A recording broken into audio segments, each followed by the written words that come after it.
Shalom, selamat malam. Kembali kita berjumpa dalam renungan firman Tuhan.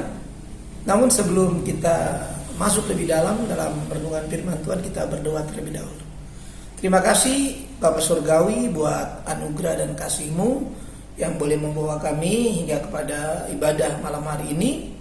Kami percaya hari-hari yang kami lewati bersama dengan Tuhan sungguh sangat indah, sungguh menjadi suatu pengalaman sangat luar biasa dalam kehidupan kami.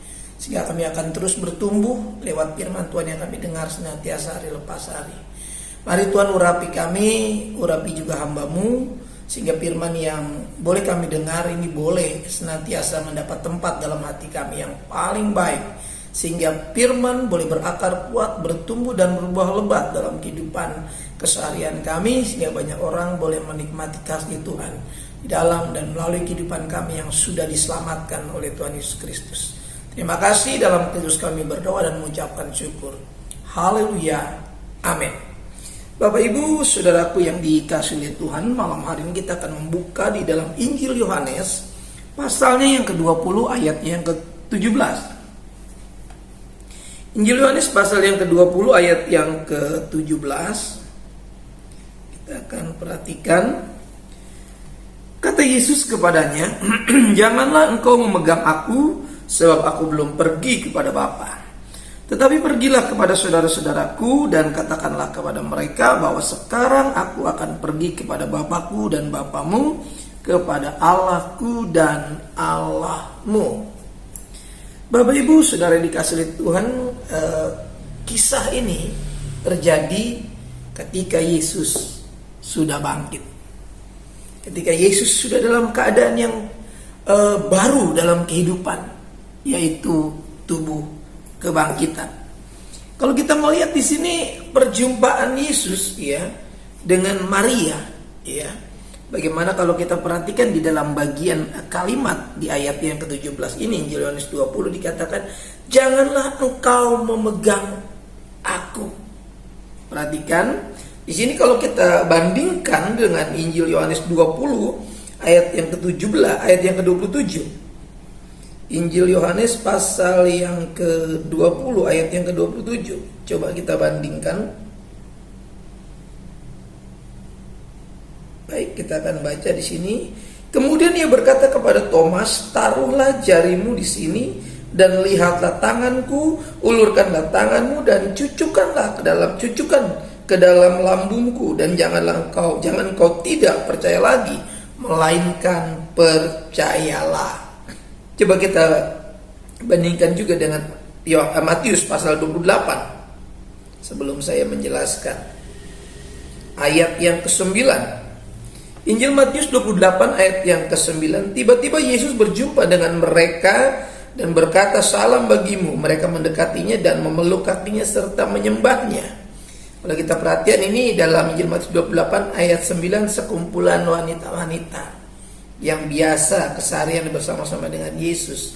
Kisah ini sama-sama ketika Yesus dalam tubuh yang sudah dibangkitkan, dalam tubuh kemuliaan. Perhatikan, tentu ini sesuatu yang berbeda. Yang menjadi bahan perenungan kita di sini dikatakan bahwa jangan engkau memegang aku. Tapi kepada Maria, ya, yang waktu itu menjumpai Yesus, Yesus melarang untuk menyentuh dirinya, memegang dirinya. Ya, kalau boleh kita perhatikan di sini, ini berbanding terbalik ya dengan Maria dan sekumpulan perempuan dan juga Thomas yang diizinkan menyentuh, memegang. Tapi kalau kita perhatikan dalam konteks tadi Matius 28 berbeda. Ayat yang ke-9 itu, perhatikan. Mereka mendekatinya, memeluk kakinya serta menyembahnya. Tentu dalam konteks penyembahan berbeda ya. Tuhan mengizinkan.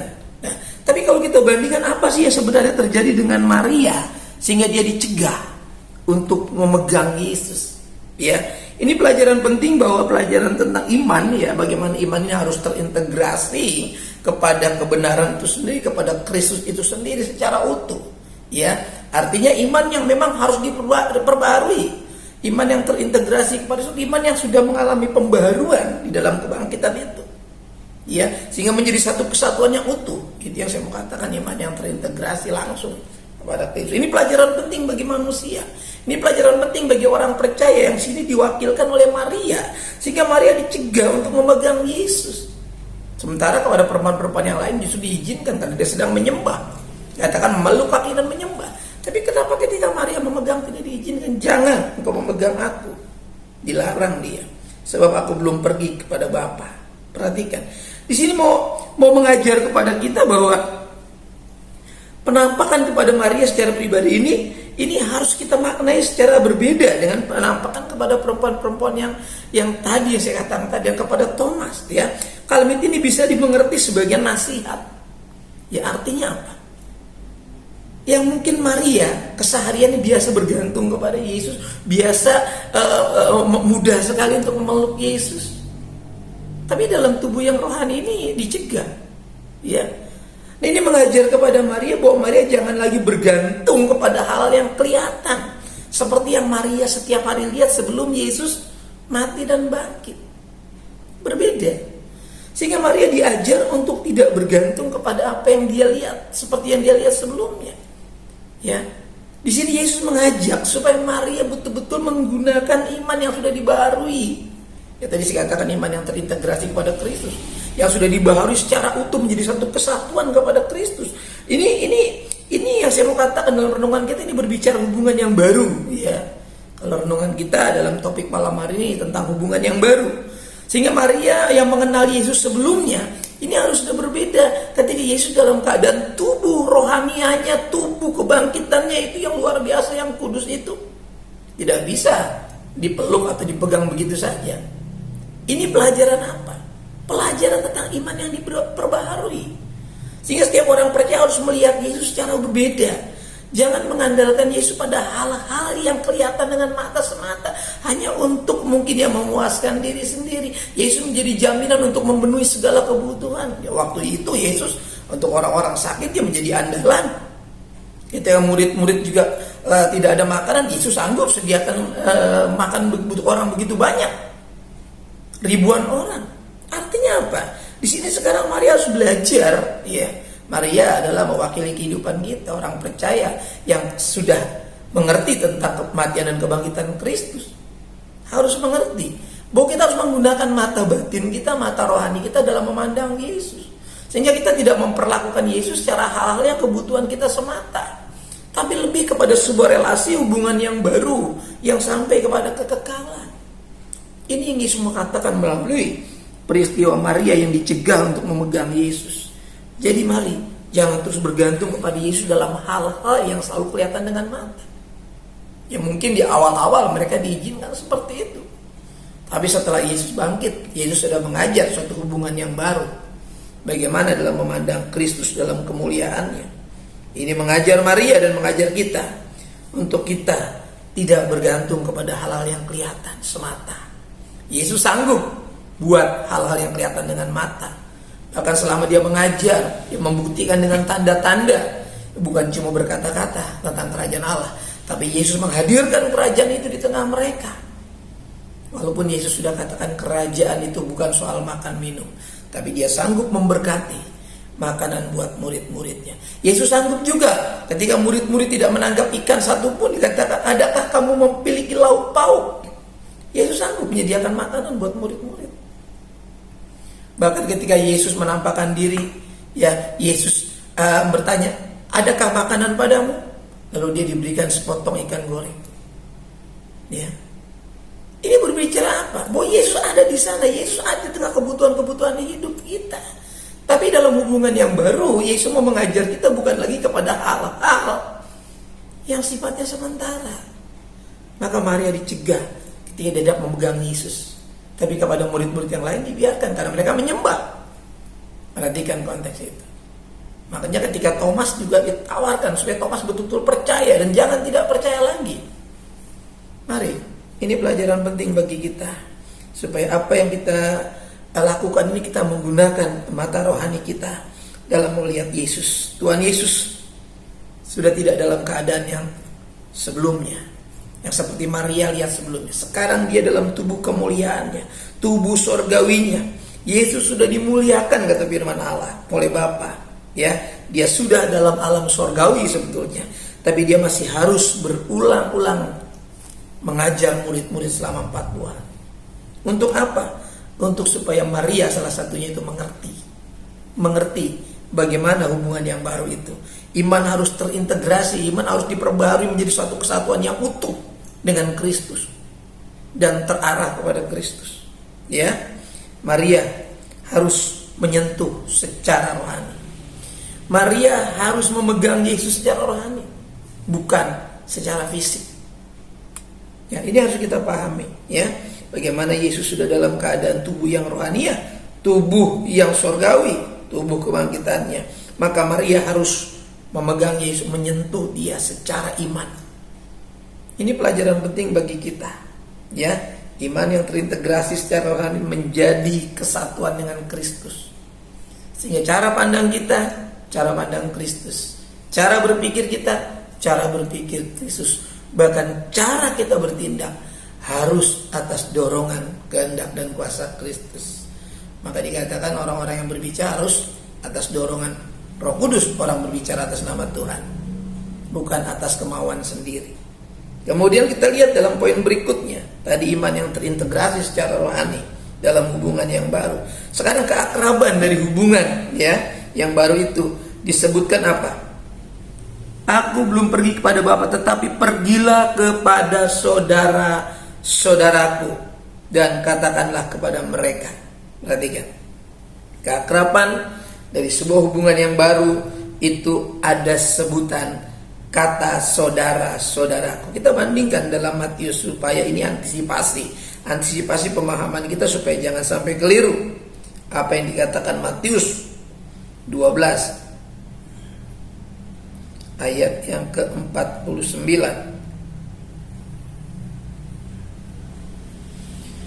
Injil Matius 12 ayat 49. Lalu katanya sambil menunjuk ke arah murid-muridnya, inilah ibuku dan saudara-saudaraku. Kalau kita melihat di dalam konteks ayat ini, di poin yang kedua, keakraban dari hubungan yang baru dengan sebutan saudara-saudaraku tentu bukan secara jasmania. Alkitab kita mencatat sampai detik-detik itu saudara-saudara Yesus sebagian belum percaya. Yohanes mencatatnya, ya. Yohanes juga mengucap syukur, dikatakan kalau sebagian dari saudara-saudaramu sudah menjadi percaya. Ada beberapa dari keluarga Yesus sendiri secara keluarga, anak-anak Yusuf dan Maria ini tidak mempercayai ketuhanan Yesus, ya. Sampai akhirnya mereka bertahap kemudian mempercayainya. Dan orang-orang lain yang di luar konteks keluarga Yesus lebih dulu percaya, ya. Di mana anak-anak Zebedeus dipanggil untuk menjadi murid, ya. Perhatikan, tapi di sini yang menjadi persoalan bagi kita adalah bahwa saudara-saudara adalah orang-orang yang memang sudah dilahirkan secara rohani, orang-orang yang sudah mempunyai hubungan yang baru dengan iman yang sudah terintegrasi tadi kepada Kristus. Ya, katakan sebutan saudara-saudaraku. Yesus tetap menjaga hubungan dengan Bapaknya. Yesus juga tetap menjaga hubungan dengan kekasih-kekasihnya, yaitu murid-muridnya, saudara-saudaranya. Jadi saudara-saudara dalam Yesus adalah mereka yang melakukan kehendak Yesus. Ini harus dipahami. Ya, maka saudara-saudara dalam Tuhan adalah saudara-saudara yang di dalam Kristus, yang melakukan kehendak Kristus. Dan setiap orang harus melakukan kehendak Kristus kalau mau disebut saudara-saudara di dalam konteks ini. Ya, di mana di dalam diri kita mengalir darah Yesus karena kita sedara dengan Kristus. Ini yang harus kita pahami. Jadi orang mungkin menyebut, asal sebut, ya silahkan saja. Tapi kalau kita mau masuk ke dalam makna esensi dari hubungan kita yang baru dengan Kristus, ketika kita disebut sebagai saudara-saudara oleh Yesus, saudara-saudaraku, maka keakraban ini harus nyata sebagai sebuah hubungan yang baru, sebutan yang sangat akrab dari hubungan itu. Jadi saudara-saudaraku itu dia menunjuk kepada murid-muridnya, inilah ibuku dan saudara-saudaraku. Orang-orang yang selalu mendengarkan pengajaran Kristus, orang-orang yang selalu siap menuruti pengajaran Kristus. Dialah ibuku dan dialah saudara-saudaraku. Ini menjadi pesan penting, ya. Dikatakan pergilah kepada saudara-saudaraku dan katakanlah kepada mereka bahwa sekarang aku akan pergi kepada Bapakku dan Bapamu, kepada Allahku dan Allahmu. Di poin yang terakhir yang menjadi renungan kita adalah Sekali saya katakan tadi, Yesus tetap menjaga hubungan sampai dalam kehidupan rohani, dalam kehidupan kebangkitannya, tubuh kebangkitannya, dia tetap menjaga relasi itu. Dikatakan dengan kalimat, aku akan pergi, ya. Sekarang aku akan pergi. Berarti kan kepada Bapakku. Ini bahasa ilahi ya, dalam hubungan baru yang sangat dalam. Yesus sering sekali menyebut Bapakku ketika dia dalam tubuh jasmania sebagai manusia rohani yang berinteraksi dengan murid-murid, dengan orang banyak. Dia selalu dalam doanya menggunakan Bapa. Nah, ketika dia menyebut Bapakku, aku akan pergi kepada Bapakku dan Bapamu. Perhatikan, ini tidak lagi terpisahkan. Dalam bahasa ilahi ini hubungan baru sangat dalam. Ya, ketika Yesus dalam hubungan yang sangat dalam menyebut Bapanya itu, ketika dalam keadaan manusia dia menyebut Bapanya itu, ya sangat dalam sekali maknanya. Bukan sebutan biasa seperti kita menyebut Bapa pada umumnya, tapi ketika dia mengatakan Bapakku dan Bapamu. Saudara dan saya terisap dalam sebuah relasi yang baru, di mana Yesus sudah dibangkitkan oleh Roh Kudus yang dahsyat itu. Yesus menjadi pribadi, Yesus juga menjadi Tuhan. Perhatikan, dia menjadi pribadi yang mengasihi murid-murid dan umatnya yang percaya kepadanya. Ya, ini bahasa ilahi ini bukan sekedar bahasa yang kita dengar setelah diucapkan orang percaya dan juga diucapkan Yesus sebelumnya. Tapi ini harus menjadi bagian memang relasi yang real. Suatu hubungan yang nyata. Ketika kita dalam doa-doa kita, di dalam manusia baru kita memanggil dia Bapa.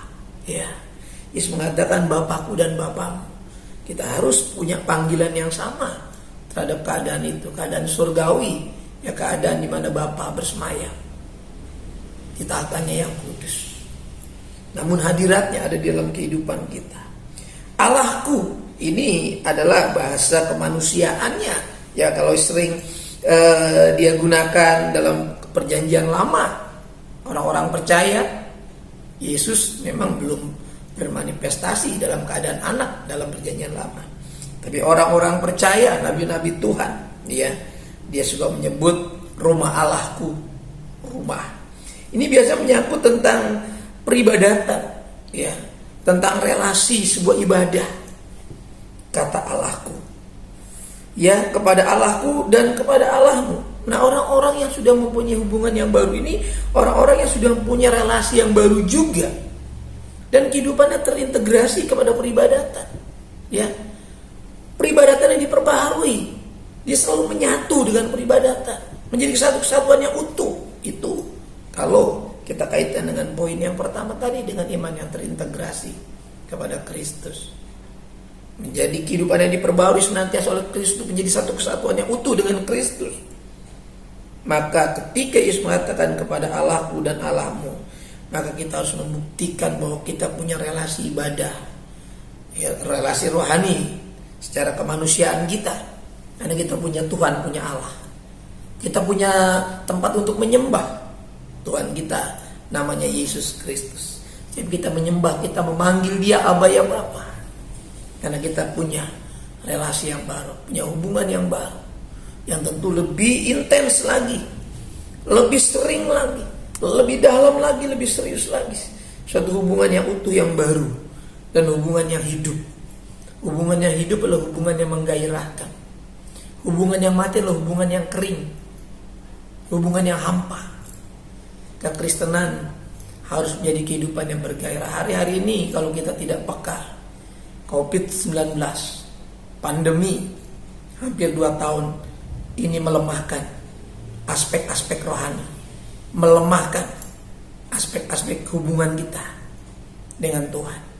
Ada begitu banyak dalam hubungan kita dengan Tuhan yang menjadi lemah.